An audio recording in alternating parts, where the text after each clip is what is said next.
구약성경 이사야 1장 1절에서 20절까지의 말씀입니다.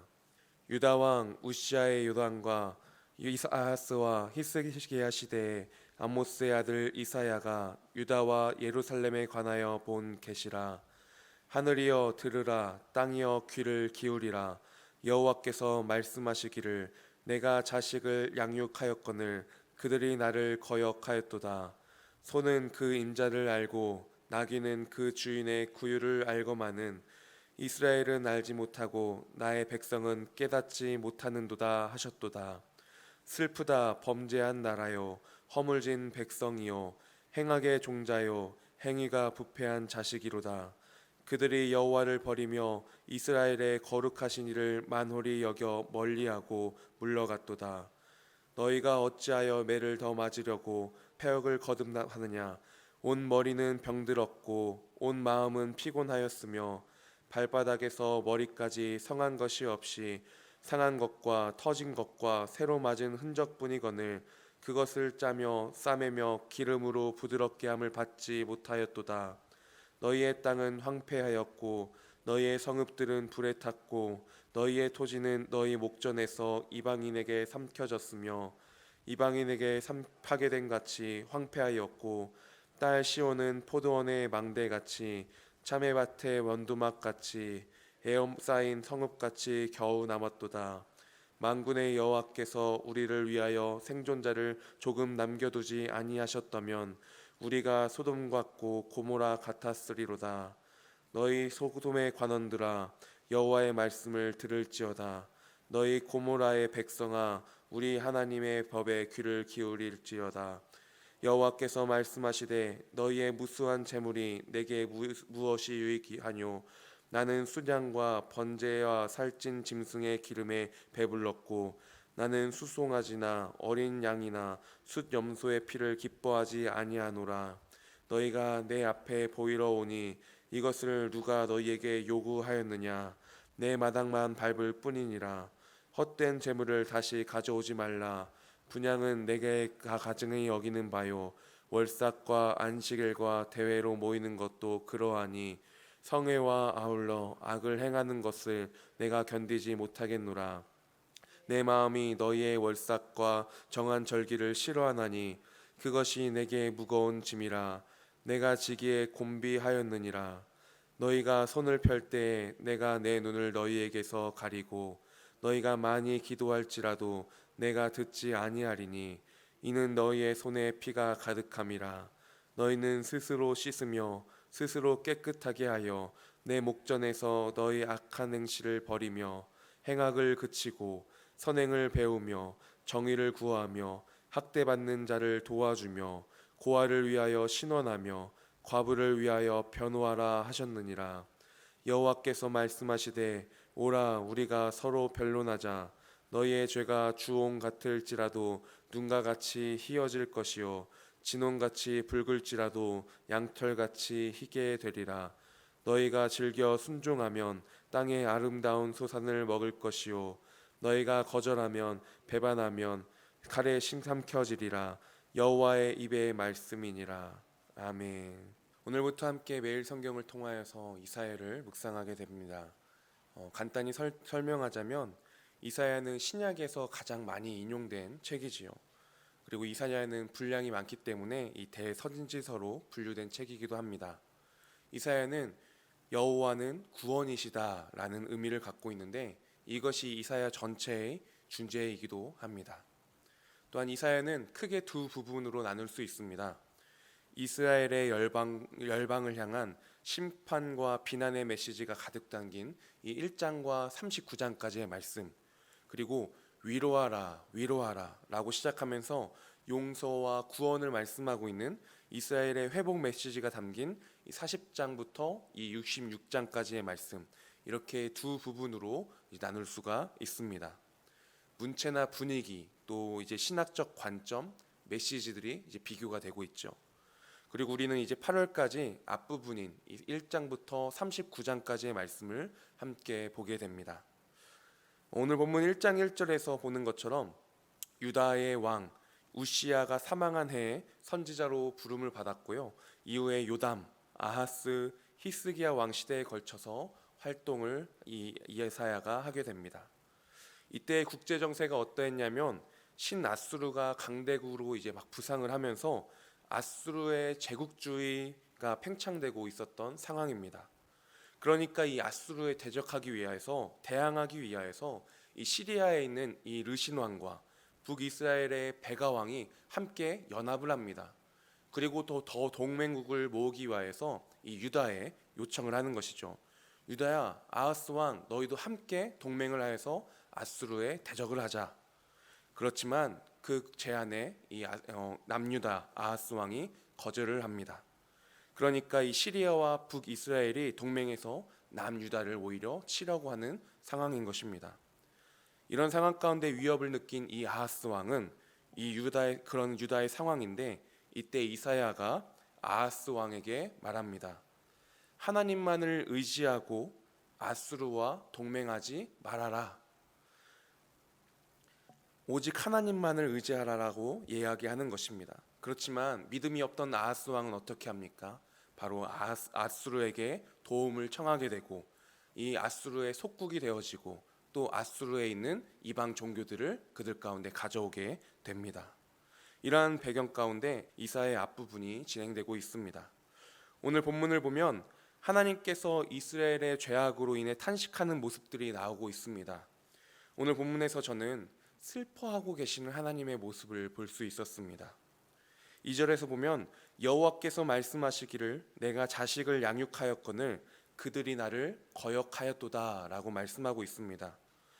여호와 하나님께서 유다 백성들을 향해서 또한 우리들을 향해서 뭐라고 지칭하십니까? 우리를 또 유다 백성들을 자식이라고 표현하고 있습니다. 그 자식들을 양육했다라는 것이죠. 하나님께서 나를 자녀 삼아 주셨고 나와 함께 하셨습니다. 나의 길을 인도하셨고 나의 길을 보호하셨습니다. 그런데 하나님께서 말씀하시기를 그들이 나를 거역하였도다 라고 말씀하는 겁니다. 3절에 소도 나귀도 그 동물들도 그 가축들도 그 주인이 누군지를 아는데 그들이 거할 곳이 어딘지를 아는데 이스라엘은 너희들은 너의 삶의 주인 되신 분을 알지 못한다라고 말씀하고 있죠. 그러면서 4절에 슬프다 범죄한 나라요 허물진 백성이요 행악의 종자요 행위가 부패한 자식이다 라고 말하고 있습니다. 여호와는 그들을 자녀 삼아 주셨는데 이들은 여호와를 버리고 이들은 여호와를 업신여기고 배반하여 돌아섰다라는 것입니다. 그리고 계속하여 그 패역한 길로 나아간다라는 것입니다. 이러한 자신의 자녀의 배반에 그 자신의 자녀의 돌아섬에 그들의 아버지 되시는 그 하나님을 거역함에 슬퍼하시는 하나님의 모습을 볼 수 있습니다. 그렇지만 9절에서 만군의 여호와께서 우리를 위하여 생존자를 조금 남겨두지 아니하셨다면 우리가 소돔 같고 고모라 같았으리로다 말씀합니다. 유다의 타락한 정체성의 모습이 있음에도 불구하고 하나님께서는 그들을 사랑하시며 그럼에도 불구하고 이 시온 성을 남겨두셔서 경고하시며 회개하기를 바라시고 있는 것입니다. 소돔과 고모라 같이 하나님께서 온전히 멸하시는 그러한 벌을 내리지 않은 것, 그 가운데서 시온 성을 남겨두신 것, 그것은 자기 백성을 사랑하시기 때문에 지금이라도 그들이 돌아오기를 바라시고 있고 또 그러면서도 타락한 유다의 모습을 통하여서 슬퍼하고 계시는 하나님의 마음을 볼 수 있는 구절인 것 같습니다. 그렇다면 본문 속에서 볼 수 있는 인간의 모습은 무엇입니까? 저는 오늘 본문 가운데서 껍데기 제사만 드리는 유다의 모습을 보았습니다. 10절부터 15절까지 말씀에 이 형식적인 종교 행위들이 나오고 있습니다. 소돔과 고모라 같이 완전히 멸하여지는 심판을 받지는 않았지만 유다의 그 죄악된 모습들은 소돔과 고모라의 모습과 똑같은 타락한 모습이라는 것이지요. 10절에 너희 소돔의 관원들아 고모라의 백성들아 제발 여호와의 말씀을 들어라 하나님의 법에 귀를 기울이라 라고 말하고 있습니다. 그들이 어떤 종교적 행위를 한다고 해도 그것이 하나님께서 받으시는 것이 아니라고 말씀하고 있습니다. 12절에 너희가 내 앞에 보이러 온다. 형식적으로 보이러만 온다라고 이야기를 합니다. 또 내 마당만 밟을 뿐이니라라고 말씀합니다. 그리고 그들의 재물 또한 13절에 헛된 재물이라라고 말씀하시며 다시 가져오지 말라고 말씀하십니다. 13절에 악을 행하는 것을 내가 견디지 못하겠다. 14절에 싫어한다, 무거운 짐이다, 곤비하다 라고까지 말씀하시는 하나님이십니다. 제사와 예물로 하나님께 대한 모든 의무를 대체하려고 했던 이들입니다. 그러니까 그들은 헛된 재물이고 무익한 제사인 것이죠. 껍데기 뿐인 것입니다. 오히려 하나님께서 여기시기에 역겹고 가증스러운 것들이었습니다. 모이면서도 마음에는 악을 품고 있었고요. 형식적인 것만 취하면서 정작 그들이 취해야 할 것을 취하지 않는 모습의 제사의 모습이었죠. 그렇게 제사는 있으나 하나님의 말씀에 귀를 기울이며 순종의 모습은 없는, 제사 가운데 중심은 없는, 삶의 제사가 없는 껍데기 제사를 드리고 있는 인간의 모습을 보았습니다. 이러한 껍데기 제사를 드리는 인간의 모습 가운데 16절부터 말씀합니다. 껍데기가 아니라 이제라도 악한 행실을 버리고 17절에 선행을 배우며 정의를 구하며 학대받는 자를 도와주며 고아를 위하여 신원하며 과부를 위하여 변호하라. 악이 아니라 이제는 선을 행하는 자가 되라, 순종의 삶을 사는 자가 되라 라고 말씀하고 있는 것입니다. 그리고 그 결과는 무엇이라고 말씀합니까? 우리의 죄가 주홍 같을지라도 눈과 같이 희게 되리라. 죄의 길에 있는 유다 가운데 용서하시고 복된 일상을 회복시켜 주실 것입니다. 반면에 이마저도 거절한다면 스스로 칼을 자처하게 되는 것이죠. 이제 이들에게는요, 두 가지의 선택이 남겨졌습니다. 순종과 불복종.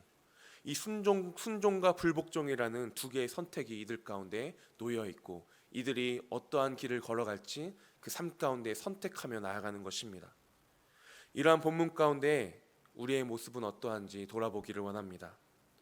주님, 나의 삶의 모습이 주님을 슬프게 하는 그러한 죄의 모습으로 나아가는 그러한 모습이 있지는 않습니까? 주님께서 나를 자녀 삼아 주셨습니다. 나를 자마 삼아 주셨는데 나의 삶 가운데 선을 행함이 없고 교회 생활 가운데서도 그저 교회 생활로서만, 종교 생활로서만 그치고 있는 나의 삶의 모습들, 나의 교회 생활의 모습들이 있지는 않습니까? 교회에 나왔기 때문에, 내가 무엇을 하고 있기 때문에 그것으로 나의 중심과 삶을 드리는 진정한 예배의 삶을 대체하고 있는, 껍데기로 본질을 대체하고 있는, 그러면서 나는 다 했다 만족하고 있는 나의 모습이 있지는 않습니까? 주님, 자기 백성을 회개와 순종으로 이끄시는 그 하나님의 사랑 앞에 내가 나아가기를 원합니다. 삶의 자리로부터 선을 행하며 껍데기가 아닌 중심으로부터 중심을 다한 순종의 예배자로 나아가기를 원합니다. 고백하며 이 시간 함께 기도하기를 원합니다. 마음의 고백을 담아 이 시간 함께 기도하시겠습니다.